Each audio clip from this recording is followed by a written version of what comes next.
The Middle East takes center stage once again. The moment of truth for Iran is inching closer, and the American armada is forming and ready to act. Trump keeps some members of the International Board of Peace focused on the next stage in Gaza while quietly advancing the real U.S. interests. I'll show you what that is all about. For Israel, the most painful part of the war has come to a conclusion with the return of the body of hostage Ran Gvili, while Netanyahu makes it clear how Israel will address the further parts of the agreement. The people of Israel honor police officer Ran Gvili, who valiantly lost his life on October 7th fighting the Hamas terrorists as the world marked International Holocaust Memorial Day. These are some of the issues I will discuss with you today on my show. Israel's painful October 7th hostage ordeal was brought to a conclusion this week. The body of Officer Ran Gvili, who fought gallantly against hundreds of Hamas terrorists and is documented eliminating dozens of them on that day before running out of ammunition and falling in battle, was discovered in an amazing operation by Israeli forces and medical teams before being brought home to be buried. The first information regarding the location of his body was found by a terrorist, a PFLP terrorist who was captured by the IDF and questioned. And he gave them the indication that his body is among bodies in a cemetery in the Gaza Strip. Israel then moved in there, took over the cemetery, took out several hundred of bodies, numbering them. And after 250 bodies were dug up and checked by the IDF, body number 181 was immediately identified as being wearing Israeli uniform, police officer uniform, but the expert on the teeth immediately saw that it was the teeth that they had for Ran Gvili, and then they had the DNA test made, and at that point it was quite clear that, contrary to what Hamas has been saying, that his body, Israel found his body and brought it back to Israel. The international community, at the same time, marked the International Holocaust Memorial Day this week, once again showing how much they love to commemorate dead Jews. I admit, I have a problem with how this day has become a sanctimonious parade, an opportunity for many to appropriate the horrors of the Holocaust for their own political causes. The BBC went as far as pointing out that 6 million people were killed in the Holocaust, omitting the fact that they were talking about Jews. It's amazing how much easier it is for the world to commemorate dead Jews than to stand with the living ones here in the state of Israel. I sense that beneath the speeches and the candlelight ceremonies, there are those who resent the fact that they were denied the opportunity of mourning the end of the Zionist project, that we here in Israel deprived them of the pleasure of cleansing their conscience with the hypocritical ceremonies to mourn the failure of the Zionist experiment in the land of Israel on October 7th, 2023. It's a narrative that some are too ready to embrace.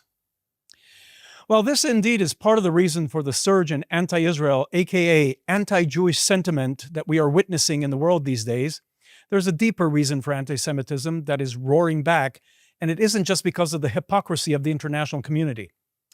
Jew hatred is rampant because of influential voices who for years found it necessary to single out Israel with condescending moral standards applied to no other country, while at the same time laundering our enemies with false moral equivalences.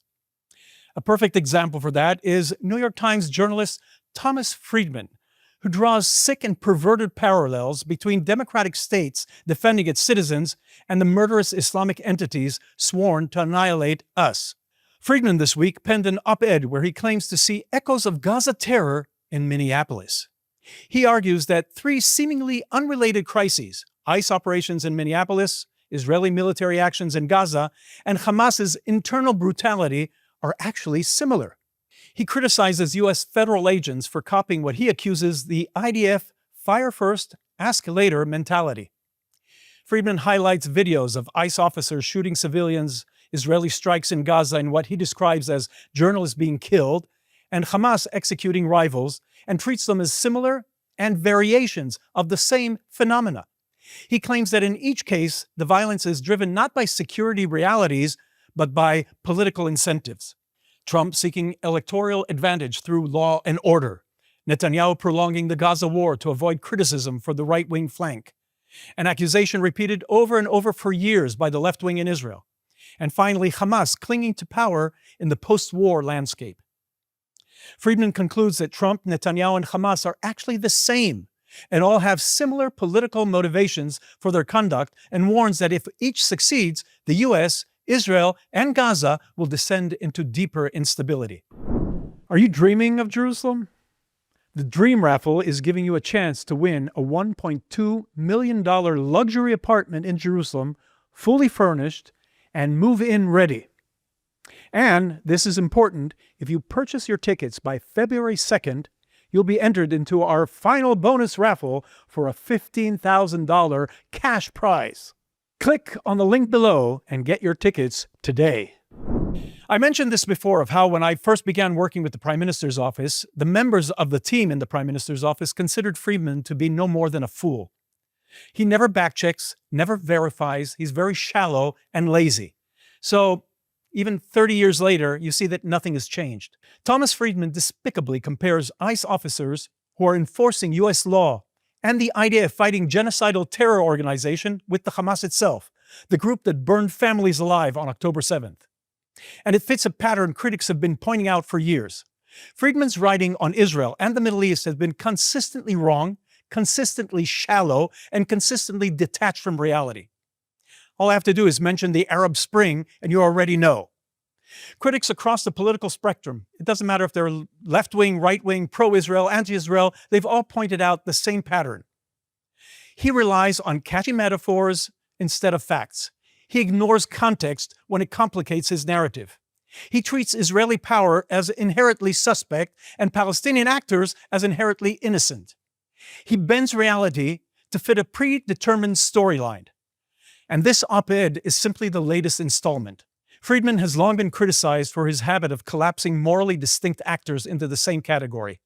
Belen Fernandez, an international journalist who, among others, worked for Al Jazeera and who claims to have read every word he ever published, she wrote a book about it, concluded that his work is built on vacuous metaphors and shallow generalizations, sweeping analogies that sound clever but fall apart under scrutiny.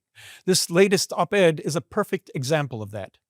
To compare ICE officers, however flawed their tactics may be, with Hamas thugs is reprehensible. Hamas execute political rivals in the streets. They launch rockets at civilian centers. They burn babies in their cribs in Israel. But Friedman places them side by side as if the only difference is the logo on their uniforms. Friedman presents Hamas-affiliated journalists as innocent civilians, and Israel as a reckless military that fires first and asks questions later.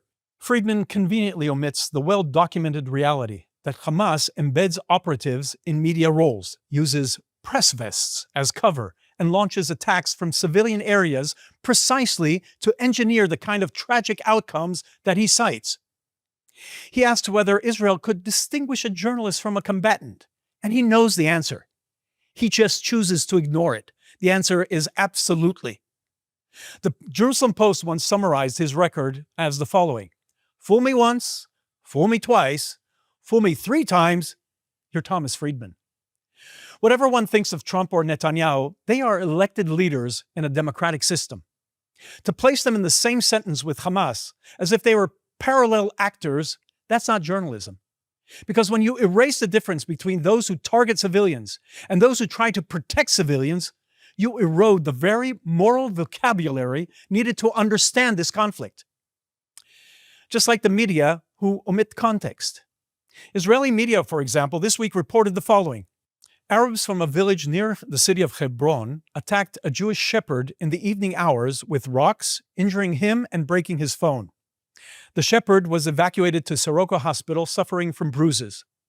In addition, according to the report, dozens of sheep were stolen from his flock. Later in the evening, searches were conducted in the village and the goats were located and recovered. It was also reported that radical left-wing activists infiltrated that very village inside an Arab ambulance in order to create provocations against the Israeli security forces. The far-left activists, for their part, claimed that a pile of hay in the village was set on fire by Jews following the incident. The only thing reported by international news agencies was that Jewish settlers set fire to an Arab village near Hebron. No context, no background.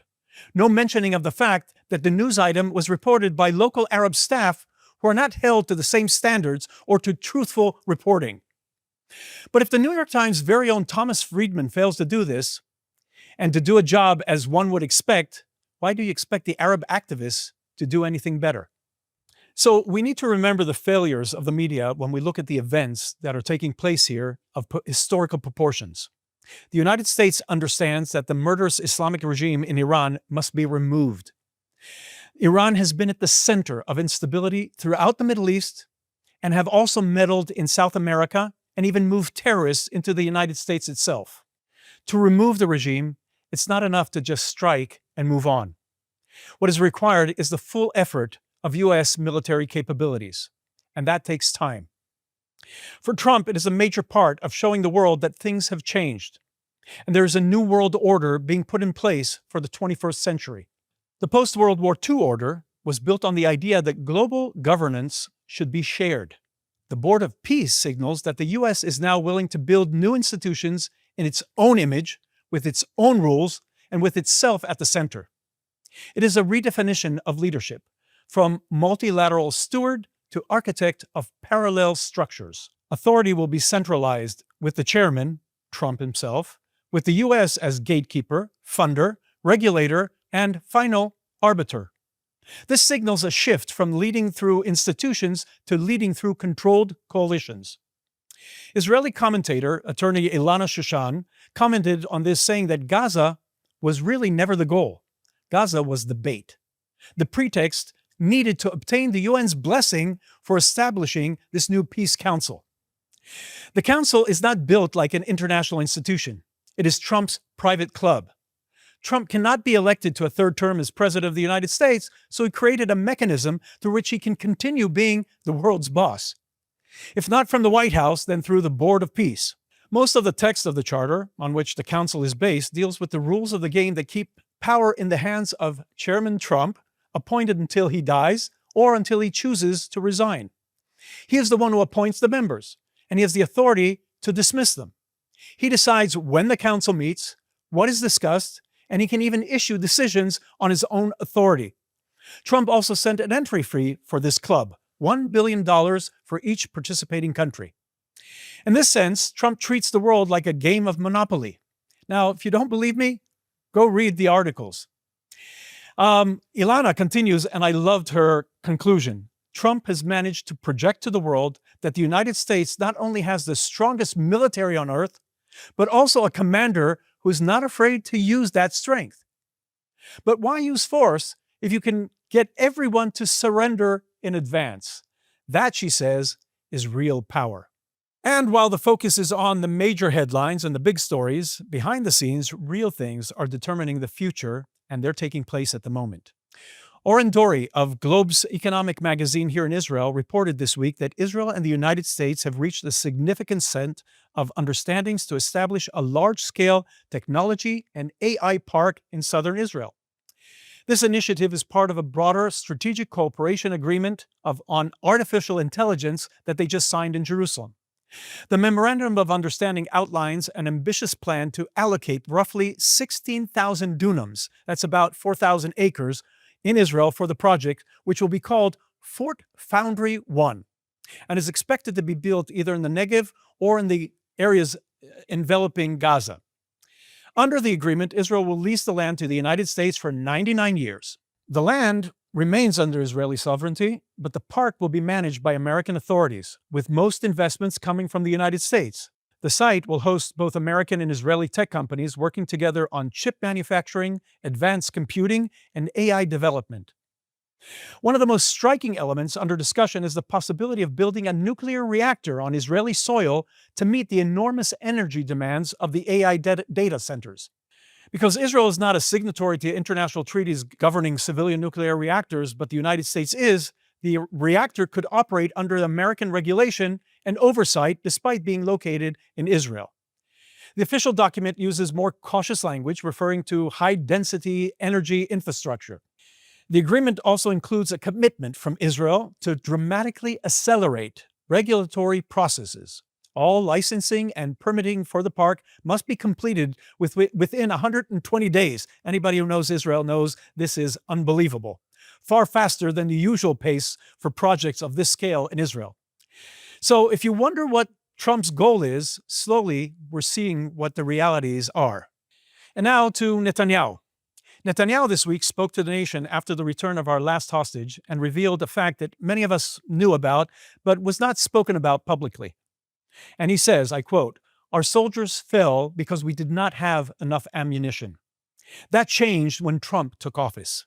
These were the facts of Israel's situation after October 7th, 2023. Biden imposed a partial arms embargo on Israel. He halted the transfer of bulldozers that Israel had already paid for, a move that endangered soldiers and led to Israeli casualties. He forced the IDF to enter Rafah with tanks that did not have full ammunition loads, and that also endangered soldiers and led to casualties.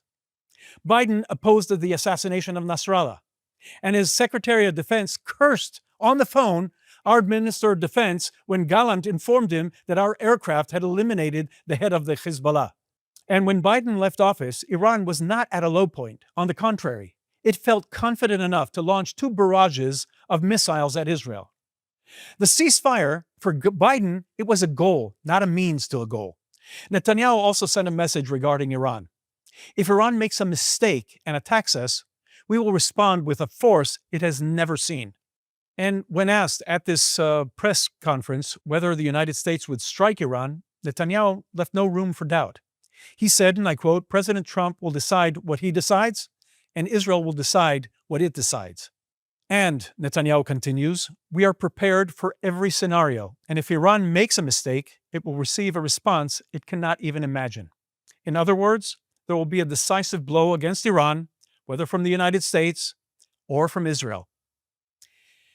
He made other points. He will not bring in Turkish or Qatari troops into Gaza. He said we will not allow the establishment of a Palestinian state in Gaza. And he stressed Israel will maintain security control from the Jordan River to the sea, and that includes the Gaza Strip. Netanyahu made these remarks in a press conference following the return of the last of the Israelis that were held in Gaza. Many Israeli commentators and analysts, of course, responded to this press conference. Most of them in Israel stated how no one really believed that we would be able to get all our hostages, alive or dead, get them back. 2 of those who I believe best express how many in Israel feel, I want to share with you today. The first one is Alon Kimchi, who laid out a perspective that's worth understanding as we look at where Israel stands today. His argument is striking because it challenges the assumptions many of us had at the start of the war and highlights how dramatically the strategic landscape has shifted in just over 2 years. Kimchi begins by admitting something many analysts felt privately, and this is something I mentioned. He didn't believe Israel could reach a point where every hostage, living or dead, is out of Gaza, while Israel still controls over half of the Gaza Strip, maintains forward operating positions, and keeps most of the Palestinian leadership behind bars. Meaning, if we didn't make to release all of their prisoners in the Israeli prisons. Yet, that is the reality today. We are in half of Gaza Strip.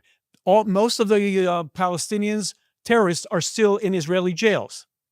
He identifies 3 key factors that made this unexpected outcome possible.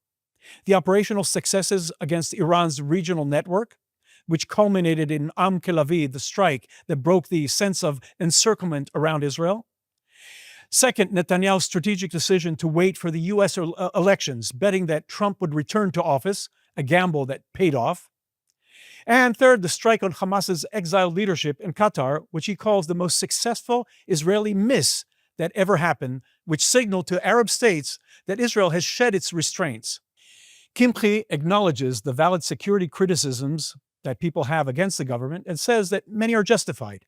But he insists that to understand Israel's current position, you must compare October 6th with January 26, 2026. In that span, he argues, Israel has entered a new Middle East, one in which Israel is no longer deterred by its enemies, but rather the opposite. He stresses that the work is far from over. The war continues at varying intensities, and the underlying problems still remain. But since October 8th, 2023, the enemy is seeing a different Israel, an Israel which is offensive, initiative-driven, stubborn, unpredictable, and unafraid. According to Kimchi, this government and this security establishment have created a new reality across every arena where the IDF has operated. A string of tactical successes emerging from a historic low point, paid for with the blood of thousands of Israelis. He concludes by urging people to focus less on slogans like total victory and more on the actual policy. In his view, the government's offensive doctrine has proven itself, even with all the pain and all the loss. No one, especially the government's critics, imagined that 2 years later, the IDF would still be operating in Lebanon, Syria, and Gaza with 0 hostages left in the hands of Hamas in Gaza. Israel, he says, is waking up to a new era, one where the enemy's leadership is mostly new, because we took out the old ones, nervous, and trigger-happy. And how long this new balance lasts depends entirely on Israel's choices. Another perspective that has been circulating in the Israel strategic community is from analyst Yuval Bloomberg. His take focuses on leadership, endurance, and the political pressures surrounding the hostage issue. Whether one agrees with him or not, it's important to understand the argument because it reflects a significant current in Israeli public discourse. Bloomberg opens with a sweeping claim that Prime Minister Netanyahu's leadership will be recorded in Israel's and the Jewish people's historical chronicles, primarily because of the return of all the hostages, living and dead, including those that were taken even before the war. He attributes this achievement entirely to Netanyahu's persistence, his stamina, and his leadership. He admits personally that he never believed this mission was possible. Again, we all believe that. He assumed Netanyahu placed it at the top of his commitments as a moral statement to the Israeli public, but not as a realistic objective. In Bloomberg's view, Hamas was expected to drag out the hostage saga for years, especially given the political dividends it was gained from internal Israeli polarization, the protests, the demoralization, and the social fragmentation. What makes the return of all the hostages an historic achievement, he argues, is that it happened in complete contradiction to the deal Hamas had been pushing for until the moment Trump entered office. Hamas's conditions demanded total Israeli capitulation, a withdrawal from Gaza to the last centimeter, leaving Hamas in power and returning to the eve of October 6th, but with a narrative of Hamas victory. Throughout the war, Bloomberg says, irresponsible voices, opposition leaders, retired security officials, the Kaplan protest movement, and what he calls the defeatist media, turned the hostages into a political instrument and their families into circus performers, pushing Israel towards a surrender deal that, in his view, would have guaranteed the next October 7th. Despite enormous pressure from inside and outside Israel, Bloomberg argues that Netanyahu never broke. His compass remained fixed on the goal he set on October 7th. Bloomberg insists he cannot imagine any other political leader, certainly not from what he calls the weak opposition in Israel, who would have withstood such pressure while remaining loyal to a moral, political, and strategic compass, and navigating towards the goal with intelligence, wisdom, and determination. Both analysts, from different angles, are describing a moment in which Israel has reasserted deterrence, rewritten expectations, and entered a new era whose durability now depends on the choices made from here forward. So, with all that said, what can we expect now? Who knows? Time will tell. And though we are in the land of Israel, I'm not a prophet. I can only explain the writing on the wall. I'm not the prophet, Daniel. I'm Daniel Seaman. So join me again next week on Straight Up, here from the JNS TV studios in Jerusalem, Israel.